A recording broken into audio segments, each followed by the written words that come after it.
प्यारे बच्चों, ऑनलाइन कक्षाओं में आपका स्वागत है। मैं रामचंद्र यादव। कक्षा 12 नागरिक शास्त्र प्रथम अध्याय के अंतर्गत पिछले पाठ में हमने आपको भारत का विभाजन, विस्थापन एवं पुनर्वास बताया था। उसी क्रम में आज हम आपको बताएंगे भारत विभाजन के कारण, उसके परिणाम तथा रियासतों का एकीकरण। इसी क्रम में सर्वप्रथम हम आपको विभाजन के कारणों के बारे में बताते हैं। भारत विभाजन के क्या कारण थे, किन परिस्थितियों में भारत का विभाजन हुआ, भारत देश बटा। आइए इस पर चर्चा करते हैं। पहले कारणों पर चर्चा कर लेते हैं। भारत विभाजन के कई कारण थे, जिसमें कुछ प्रमुख थे, जिसमें नंबर 1 हम आपको बताएंगे। पहला कारण है अंग्रेजों की बांटो और राज करो नीति। अंग्रेज बड़े चालाक लोग थे और जब किसी पर राज करना होता है तो सर्वप्रथम हम अपने सामने वाले दुश्मन को बिना कमजोर किए राज नहीं कर सकते, बिना उनको बांटे राज नहीं कर सकते। इसी क्रम में ये नीति जिन्होंने अंग्रेजों ने रोमनों से सीखा था, वह अपनी इस नीति के तहत पूरी दुनिया पर शासन किया। भारत में भी शुरू से ही, चाहे वो प्लासी का युद्ध रहा हो, चाहे बक्सर का युद्ध रहा हो, सभी युद्धों में इसका इस्तेमाल किया। और 1857 की क्रांति के पश्चात जब उन्होंने देख लिया कि भारत देश के लोग एक होकर के आंदोलन कर रहे हैं, राजा महाराजा तो सपोर्ट में होंगे, तो उनको यह लगा कि इस एकजुटता को भंग करना है। इसको उन्होंने तोड़ने के लिए डिवाइड एंड रूल की पॉलिसी, बांटो और राज्य करो की नीति को बड़ी तेजी से पालन किया और आजादी के आंदोलन के बढ़ते क्रम को उन्होंने इसे तोड़ने का प्रयास किया। अंततोगत्वा वे मुसलमान और हिंदुओं में बांटने में सफल रहे, जिसका परिणाम हुआ कि जहां 1857 तक हिंदू और मुसलमान कंधे से कंधा मिलाकर के लड़ते थे, अंग्रेजों का मुकाबला करते थे, उसके पश्चात 1909 आते आते सांप्रदायिक निर्वाचन जैसी स्थिति आ गई। अंग्रेजों ने मुसलमानों को अलग प्रतिनिधित्व दिया। यह जो हिंदू और मुसलमान को बांटने की पॉलिसी थी वो सफल रही। अंततोगत्वा यह बांटो और राज करो की नीति के तहत वे सफलता प्राप्त किए और पूरा देश ही 2 भागों में बट गया। दूसरा कारण है कांग्रेस की मुस्लिम लीग के प्रति तुष्टीकरण की नीति। कांग्रेस यह चाहती थी कि मुसलमान भी हमसे नाराज ना हो और हम दोनों मिलकर के आंदोलन करें, हम दोनों मिलकर के अंग्रेजों से लड़े। इस तुष्टीकरण की नीति से कांग्रेस के नेता चाहते थे कि मुस्लिम लीग के नेता नाराज ना हो, उनको भी अपने साथ लिए रहें। खास करके गांधी जी चाहते थे, कांग्रेस पर गांधी जी का काफी दबाव रहता था। इस पॉलिसी के तहत कभी कभार वो और उदार हो जाते थे मुस्लिम लीग के प्रति। ऐसा हुआ 1916 में, जब कांग्रेस मुस्लिम लीग के प्रति अधिक उदार हो गई। गांधी जी उनको कायदे आजम की उपाधि दे देते हैं जिन्ना को। यह जो उदारता थी, उदारता के कारण मुस्लिम लीग में और मौका मिलता गया, वो और अपनी डिमांड को आगे बढ़ाती गई और यह डिमांड बढ़ते बढ़ते देश के बंटवारे के रूप में आई। तीसरा कारण था जिन्ना की हठधर्मिता। भारत विजित भवन बटने का जो तीसरा कारण था जिन्ना की हठधर्मिता।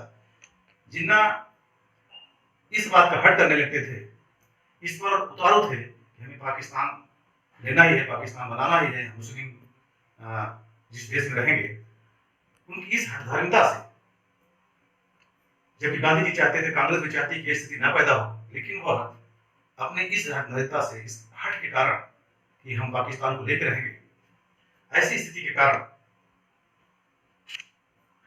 यह 1940 आते आते क्लियर हो गया कि जिन्ना बिना पाकिस्तान लिए नहीं मानेंगे। और उसी हठधर्मिता का कारण था कि 1946 में जब जिन्ना ने देखा कि आजादी मिलने में देर हो रही है, बंटवारे में देर हो रही है, तो अगस्त 1946 में उन्होंने सीधी कार्यवाही, एक आदेश दे दिया जहां पर बहुत सांप्रदायिक दंगे हुई, मारकाट हुई। तो उसकी इस हठधर्मिता के कारण विभाजन असंभावी हो गया। अगला कारण है हिंदू मुस्लिमों में जो पारस्परिक भावनात्मक जुड़ाव था, वह जुड़ाव टूट चुका था। जहां अब तक हिंदू मुसलमान दोनों साथ में रहते थे, एक दूसरे को अपना पड़ोसी समझते थे, एक दूसरे के सुख दुख में भाग लेते थे। इन सांप्रदायिक दंगों और हिंदू मुस्लिम तुष्टीकरण की नीति, हिंदू मुस्लिम अंग्रेजों की बांटो और राज करो की नीति से अब वह जो एक दूसरे के साथ रहते थे, एक दूसरे को दुश्मन मानने लगे, एक दूसरे में विश्वास नहीं रहने लगा, अविश्वास की भावना हो गई इन सब।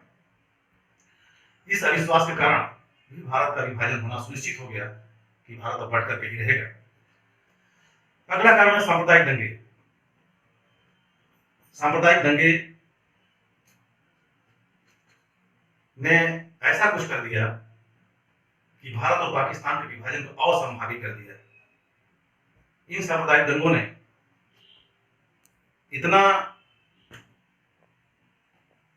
नुकसान किया देश का, जिससे देश के अग्रिम पंक्ति के नेता यह सोचने को मजबूर हो गए कि इस तरह से हमेशा अगर सांप्रदायिक दंगे होते रहे तो बहुत जनहानि होगी। इससे बेहतर है कि भारत पाकिस्तान बढ़ जाए और लोग सुकून से रहें। तो ये सांप्रदायिक दंगे भी भारत पाकिस्तान के विभाजन के कारण थे। अगला कारण है सत्ता का आकर्षण। यह स्वाभाविक है कि सत्ता का सुख भोगने की लालसा सभी में होती है। कांग्रेस के नेताओं में भी थी, मुस्लिम लीग के नेताओं में भी थी। यह दोनों यह चाहते थे, दोनों पार्टी के लोग चाहते थे, जो अग्रिम पंक्ति के नेता थे, जिनको सत्ता में सुख प्राप्त होने की उम्मीदें थी, वे चाहते थे कि कितनी जल्दी हमें सत्ता मिल जाए। और इस जल्दी के कारण, सत्ता प्राप्ति के कारण उन्होंने सुलह समझौते की नीति को छोड़ करके बंटवारे पर उतर आए। इसका परिणाम यह हुआ कि देश बट गया, हिंदुस्तान और पाकिस्तान के देश। अगला कारण है ब्रिटिश दृष्टिकोण। ब्रिटिश दृष्टिकोण सदैव रहा है कि जब दो कौमें आपस में लड़ेंगी तो हमें उसमें हस्तक्षेप करने का मौका मिलेगा, हमारी शासन सत्ता लंबे समय तक खींचती चली जाएगी। और इसी पॉलिसी के तहत हिंदू मुसलमान जब तक लड़ते रहे, उनको मौका मिला रहेगा शासन करने का। इसी नीति को उन्होंने अपनाया और नीति आज तक उनकी सफल रही है।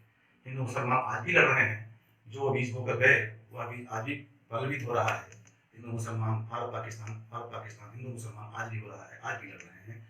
यह बीज बोया हुआ अंग्रेजों का ही है, जिसकी फसल आज पाकिस्तान हिंदुस्तान के बीच कट रही है। ये रहा भारत विभाजन के कारण, जिन कारणों से भारत बटा, विभाजन में भारत का। अब हम आते हैं परिणाम। भारत के जो विभाजन हुए उसका परिणाम क्या हुआ? उसका पहला परिणाम हुआ सत्ता का हस्तांतरण। सत्ता हस्तांतरण।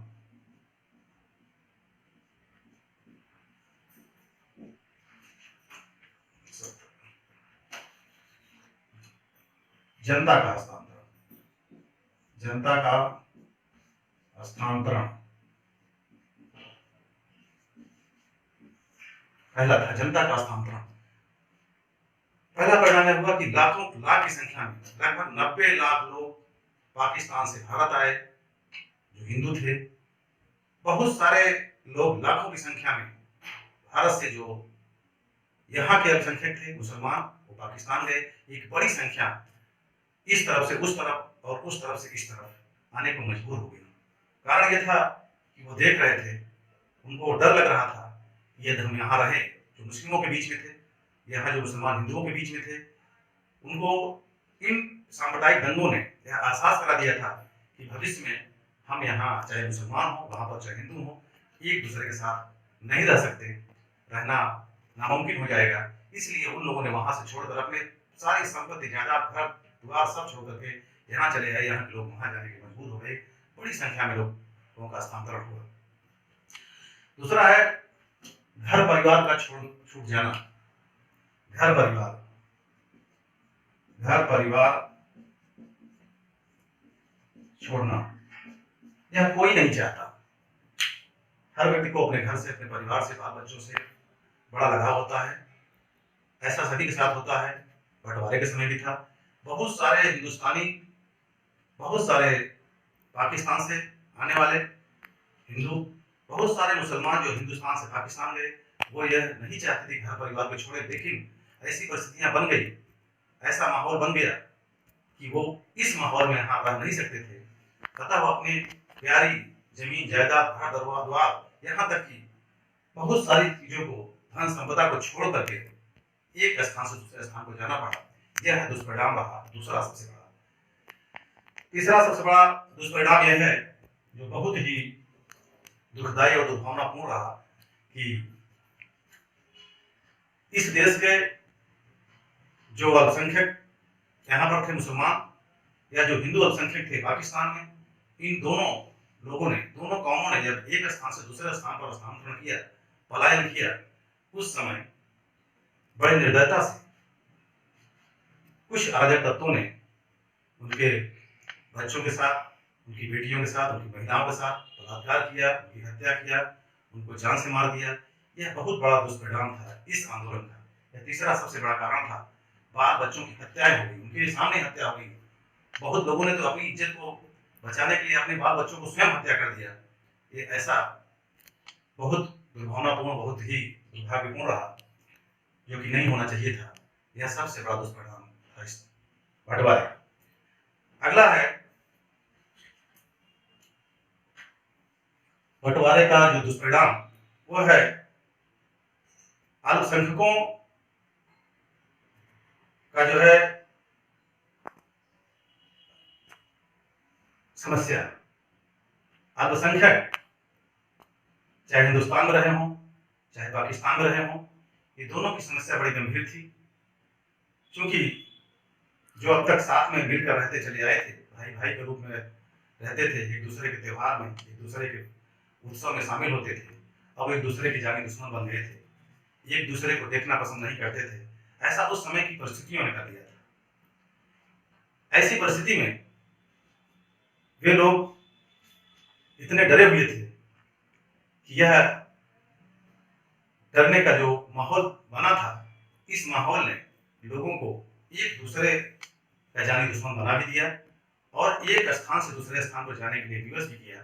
और ऐसा तब हुआ थोड़े समय के अंतराल पर। कभी ऐसी योजना नहीं रही लोगों की, लेकिन ऐसी परिस्थितियां बनी उन अल्पसंख्यकों की।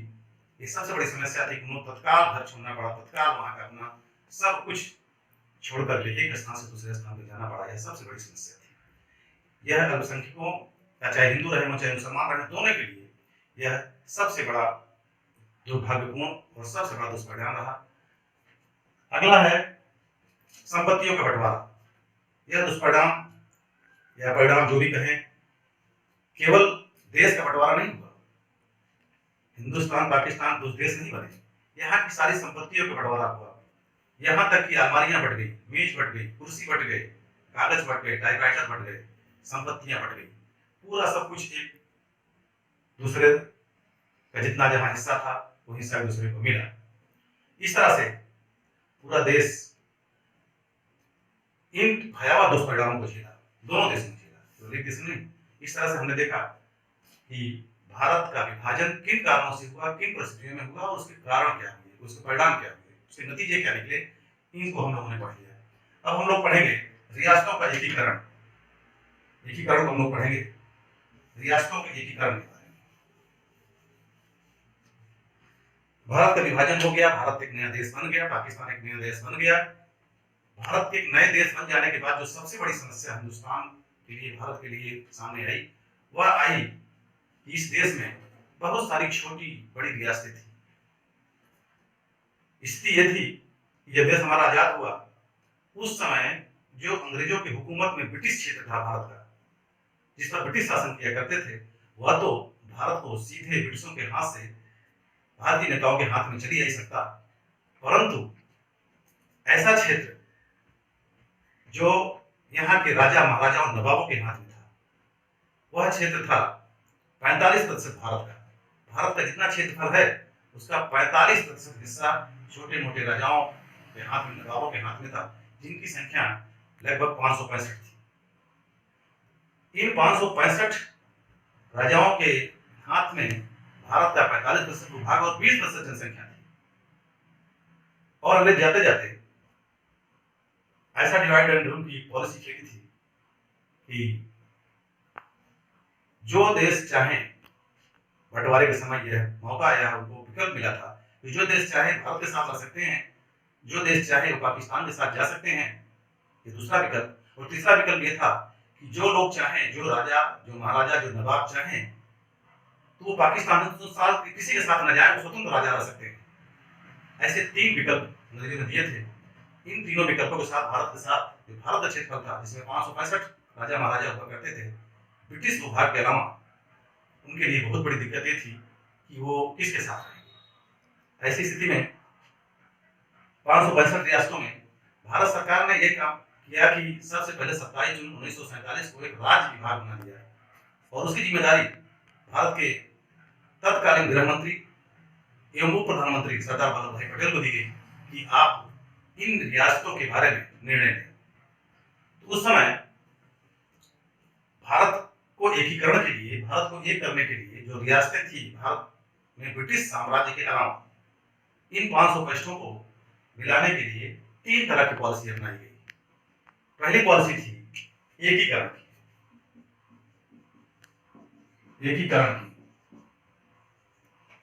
पहली पॉलिसी एकीकरण की थी।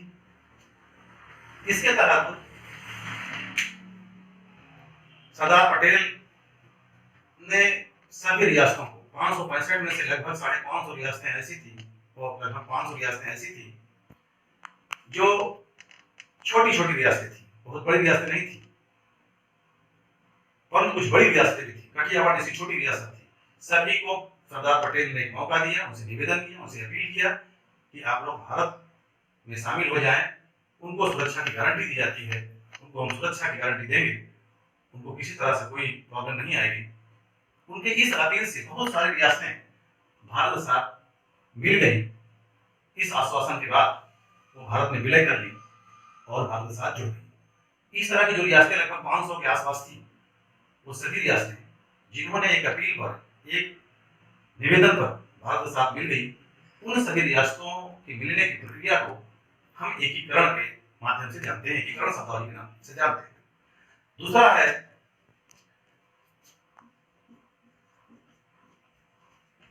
अधिमिलन। अधिमिलन की प्रक्रिया। अब आपको इसमें हमें बताना चाहेंगे अधिमिलन अर्थात विलय करने की प्रक्रिया। कुछ ऐसे स्टेट्स थे, कुछ ऐसे राज्य थे जो भारत में मिलना नहीं चाहते थे, वो स्वतंत्र रहना चाहते थे या पाकिस्तान में मिलना चाहते थे। यह विकल्प अंग्रेज बंटवारे के समय इन रियासतों को दे चुके थे। उस विकल्प को ये लोग फॉलो करते थे, उसका अनुसरण कर रहे थे, परंतु यह तय था कि भारत के बीच में एक राज्य जो स्वतंत्र रहेगा, वह भारत की एकता को, भारत के प्रभुत्व को चुनौती देगा। इसलिए सरदार पटेल ने इन कुछ रियासतों का, जिनमें मणिपुर था, जिसमें जूनागढ़ था, जिसमें हैदराबाद था, जिसमें कश्मीर प्रमुख रियासतें थी, इन रियासतों को उन्होंने निवेदन किया, उनसे अपील किया कि आप एक हमारे साथ मिल जाएं। परंतु इनमें से पहली रियासत जो मणिपुर थी, मणिपुर, इन्होंने तो एक अपील पर, सरदार पटेल की एक अपील पर भारत में मिलने के लिए प्रस्ताव को स्वीकार कर लिया, परंतु वहां की विरोधी पार्टियों ने मणिपुर को भारत में मिलाने का विरोध किया और वह विरोध आज भी जारी है। मणिपुर कांग्रेस ने विलय पर हस्ताक्षर कर दिया, विलयित हो गई, लेकिन कुछ शर्तों के साथ।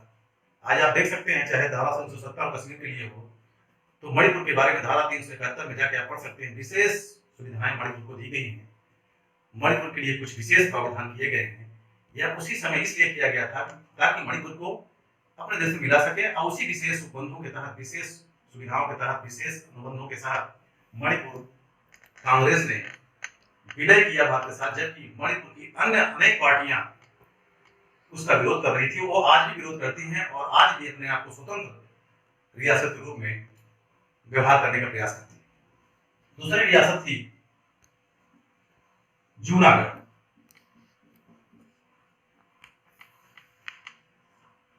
जूनागढ़ वर्तमान गुजरात राज्य में पड़ता है।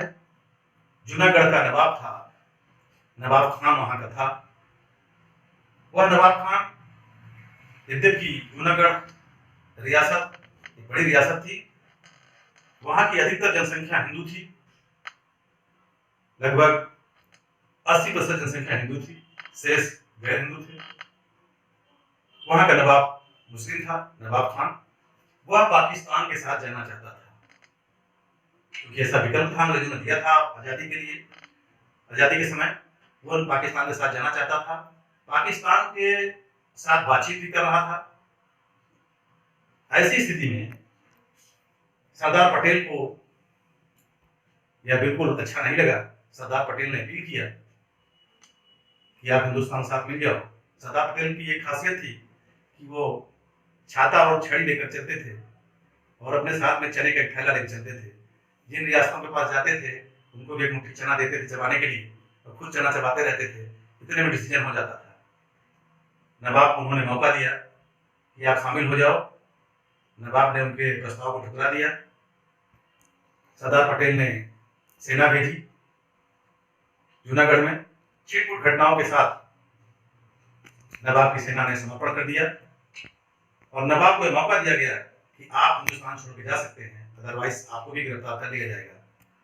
जूनागढ़ का नवाब खान अपनी बहुत सारी पत्नियों को, बहुत सारे पालतू कुत्तों को जहाज में लेकर के जूनागढ़ छोड़कर चला गया और मुश्किल से 1 या 2 दिन में जूनागढ़ की रियासत भारत में विलय कर दी गई। यह नवंबर 1947 की घटना है।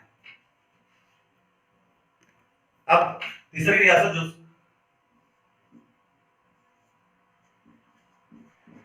हैदराबाद, यह सबसे बड़ी रियासत थी भारत की।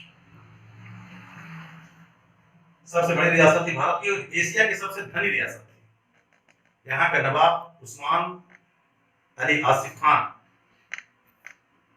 बहुत ही कंजूस टाइप का व्यक्ति था। वह उसकी अपनी सेना थी जिसे रजाकार कहा जाता था। यह भी पाकिस्तान से बातचीत कर रहा था और स्वतंत्र होने की नौटंकी कर रहा था। सरदार पटेल ने मौका दिया कि आप हिंदुस्तान में विलय कर लो, परंतु नाटक नौटंकी करता रहा नवाब अशरफ अली खान। इसी बीच यह सूचना मिली कि हैदराबाद का नवाब पाकिस्तान के साथ सौदेबाजी कर रहा है और शस्त्रों की खरीदारी की बात कर रहा है। यह जो सूचना सरदार पटेल को मिली, सरदार पटेल ने तत्काल बिना देर किए हुए 12 सितंबर 1947 को सेना भेज दिया। और एक और कारण था कि जब वहां के किसानों ने देखा कि वहां की लगभग 35% जनसंख्या मुस्लिम थी और 65% गैर मुस्लिम थी, वहां के किसानों ने विद्रोह कर दिया। इन 2 कारणों ने, किसानों का विद्रोह और नवाब आसफ अली खान का पाकिस्तान के साथ सौदेबाजी करना, यह दोनों सरदार पटेल को नागवार लगा और सरदार पटेल ने तुरंत 12 सितंबर 1947 को सेना भेजी। रजाकारों ने काफी प्रतिशोध किया, नवाब की सेनाओं ने प्रतिशोध किया, लड़ाई चली। लगभग 5 दिन तक लड़ाई चली और हैदराबाद की 5 दिन में लगभग 1373 सैनिक मारे गए हैदराबाद नवाब के। लगभग 75 सैनिक भारत के मारे गए। इन लड़ाई के बीच 5 दिन में वहां की सेना ने आत्मसमर्पण कर दिया और नवाब भारत छोड़ करके पाकिस्तान भाग गया। इस तरीके से 5 दिन की छिटपुट घटनाओं के साथ सरदार पटेल ने हैदराबाद को भी भारत में विलय कर लिया, भारत में विलय हो गया। क्योंकि हैदराबाद के ये उनका कहना था कि हैदराबाद भारत के पेट में यदि आजाद रहा तो भारत के पेट में कैंसर की तरह होगा, इसलिए कैंसर का इलाज करना ही पड़ेगा। और कैंसर का इलाज उन्होंने 12 सितंबर से 1947 से 18 सितंबर 1947 के बीच में कर दिया। और सबसे जो आज भी विवाद बना हुआ है वह है कश्मीर। ये सबसे महत्वपूर्ण रियासत जो आज भी विवाद बनी हुई है। आज भी हम आप इसके बारे में अक्सर सुनते हैं, धारा 370, धारा 370। देखिए, कश्मीर की समस्या बड़ी गंभीर थी। कश्मीर भी अंग्रेजों की इस पॉलिसी डिवाइड एंड रूल के तहत आजाद रहना चाहता था। कश्मीर का राजा हरि सिंह, कश्मीर के लिए एक बहुत विषम स्थिति थी कि वहां की अधिकतम जनसंख्या मुसलमान थी और राजा हिंदू था। लेकिन राजा मोल तोल की राजनीति करता रहा, स्वतंत्र राजा रहने की उसकी लालसा अपने चरम पर थी और वह स्वतंत्र रहना चाहता था, स्वतंत्र राजा की तरह, स्वतंत्र देश के मसीहा की तरह व्यवहार करना चाहता था। यद्यपि यह बंटवारे के विकल्प में ही था, परंतु भारत और पाकिस्तान के बीच यह बहुत महत्वपूर्ण रियासत थी सामरिक दृष्टिकोण से, सैनिक दृष्टिकोण से। राजा हरि सिंह को पाकिस्तान अपनी तरफ मिलाना चाहता था, कश्मीर को अपने रियासत, अपने देश पाकिस्तान में मिलाना चाहता था, भारत भी अपने साथ मिलाना चाहता था, लेकिन भारत उत्सुक नहीं था, बहुत जल्दबाजी नहीं करना चाहता था, क्योंकि नेहरू जी एक परिपक्व राजनीतिज्ञ थे। वो ये जानते थे कि हमने अभी इतनी बड़ी लड़ाई लड़ करके देश को आज़ाद कराया है, तो किसी को हमको गुलाम बनाने की जल्दबाजी नहीं करनी चाहिए, किसी पर आक्रमण नहीं करना चाहिए। जबकि पाकिस्तान कश्मीर को अपने में मिलाने के लिए तरह तरह के षड्यंत्र रच रहा था, और उन षड्यंत्रों के तहत पहले तो वहाँ से के कबायली लोगों को आक्रमण करने के लिए भेजा, लूटने पाटने के लिए भेजा। उसके बाद कबायलियों के रूप में अपनी सेना को भेजा, और जब उसकी सेना कश्मीर की तरफ बढ़ने लगी, कश्मीर में घुसने लगी, और जब राजा हरि सिंह को यह पता चला कि कश्मीर पर पाकिस्तान आक्रमण कर चुका है, तब उसने भारत से संपर्क साधा। इधर की भारत ने पहले ही प्रस्ताव दिया था, जिसको राजा हरि सिंह ने भारत में विलय करने से ठुकरा दिया था। अब उसने प्रस्ताव भेजा कि हम भारत के साथ मिलना चाहते हैं, क्योंकि पाकिस्तान उधर से आक्रमण कर चुका था, बहुत सारे क्षेत्रों पर धीरे धीरे उसका कब्जा होता चला जा रहा था। ऐसी स्थिति में भारत कश्मीर के राजा हरि सिंह से विलय पत्र पर हस्ताक्षर करवाता है, और हस्ताक्षर के बाद अपनी सेना कश्मीर में उतारना शुरू करता है। जब भारत की सेना कश्मीर में उतरना शुरू कर देती है, अब स्थिति ये आ गई कि भारत और पाकिस्तान दोनों आमने सामने होने वाले थे, क्योंकि पाकिस्तान ने बहुत क्षेत्रों पर कश्मीर पे कब्जा कर चुका था, और भारत के साथ राजा हरि सिंह कश्मीर को विलय कर चुके थे। अब लीगल रूप से भारत के साथ विलय हो जाने के साथ कश्मीरी हिस्से पर भारत का हक बनता था, इसलिए भारत की सेना आगे बढ़ने लगी, और दोनों फौजों में लड़ाई शुरू हो गई। लड़ाई प्रारंभ हो गई, भारत की सेना आगे बढ़ रही थी। इसी बीच पंडित नेहरू इस मामले को लेकर के संयुक्त राष्ट्र संघ चले जाते हैं। संयुक्त राष्ट्र संघ यह आदेश पारित करता है, यह घटना 27 अक्टूबर 1947 की है।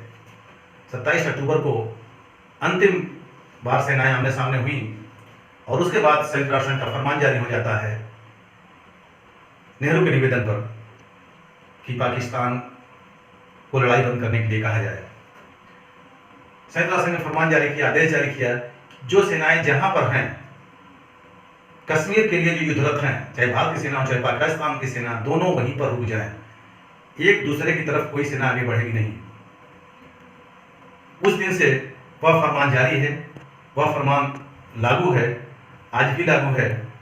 कश्मीर के जिस हिस्से पर पाकिस्तान ने कब्जा कर रखा है, उसको हम गुलाम कश्मीर कहते हैं, वो उसको आज़ाद कश्मीर कहते हैं, उसको पीओके हम लोग कहते हैं। पीओके का फुल फॉर्म होता है पीओके, पाकिस्तान ऑक्युपाइड कश्मीर, अर्थात पाकिस्तान ने कश्मीर के जिस हिस्से पर कब्जा कर लिया था 27 अक्टूबर 1947 तक, वह उसके कब्जे में है, उसको हम पीओके बोलते हैं, उसको हम गुलाम कश्मीर बोलते हैं, आज़ाद कश्मीर बोलते हैं।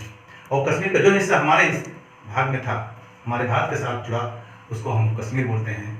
और कश्मीर जो भारत के साथ जुड़ा, उसमें सबसे बड़ी भूमिका थी उस समय शेख अब्दुल्ला की, क्योंकि शेख अब्दुल्ला कश्मीर के बड़े सर्वमान्य नेता थे मुसलमानों के, और वहाँ का मुसलमान पाकिस्तान में कई ऑफरों के बाद भी पाकिस्तान से जुड़ने नहीं गया। शेख अब्दुल्ला चूंकि सर्वमान्य नेता थे, शेख अब्दुल्ला ने कहा कि हम पाकिस्तान में जाके दोहरे दर्जे के नागरिक नहीं बनना चाहते, हम पाकिस्तान में अपमानित होने नहीं जाएंगे, हम भारत में रहेंगे। इसलिए आज के लोगों को कहना कि मुसलमान पाकिस्तान के गद्दार हैं, ये उचित नहीं होगा, क्योंकि कश्मीर का मुसलमान गद्दार है कहना उचित नहीं होगा, क्योंकि कश्मीर का मुसलमान शेख अब्दुल्ला जो उस समय भारत में विलय के लिए हस्ताक्षर करवाने में उनका बहुत बड़ा योगदान था, और उन्होंने भारत के साथ कश्मीर को जोड़ने के लिए पुरजोर कोशिश किया, उनको कश्मीर को जोड़ने में मदद किया। तो कश्मीर का मुसलमान बाई चॉइस हिंदुस्तान के साथ जुड़ा है, बाई चांस नहीं जुड़ा है। इसलिए कश्मीर की जो समस्या है वो समस्या रहे या न रहे, कश्मीर का जो विवाद है वो शांत होना चाहिए, वो ठीक है। हम लोग कश्मीर के बारे में इतना कुछ जो संक्षिप्त रूप से दिया है या जो पाठ में दिया है, इतने पर ही चर्चा करना उचित रहेगा। तो भारत के एकीकरण के जो 3 चरण थे, जिसमें पहला चरण था एकीकरण, दूसरा चरण था अधिमिलन। इसके तहत हमने राज्यों का अधिमिलन हुआ, विलय हुआ। तीसरा चरण था प्रजातांत्रिकरण।